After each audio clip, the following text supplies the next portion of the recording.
Sa ating Government in Action, DSWD nagsagawa ng validation sa mga senior citizen na posibleng maging benepisyaryo ng social pension sa Batangas at mga magsasaka at mangingisda sa Pampanga nakatanggap ng tulong mula sa Agriculture Department.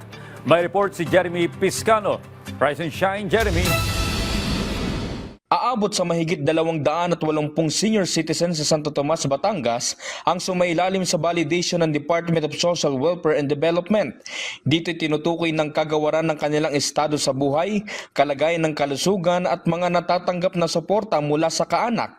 Silang mga senior citizen na kabilang sa mga potensyal na maging benepisyaryo ng Social Pension for Indigent Senior Citizens.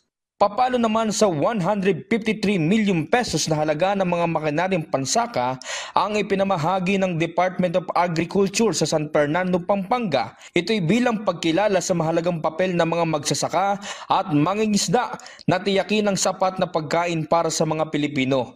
Mahigit 120 magsasaka at kooperatiba rin ang nakatanggap ng tulong mula sa iba't ibang banner program ng kagawaran. Kabilang sa mga ipinamahagi ang hand tractor, four-wheel tractor, multi-cultivator, shallow tube well, hauling truck, at combine harvester. Jeremy Piscano, para sa Pambansang TV, sa Bagong Pilipinas.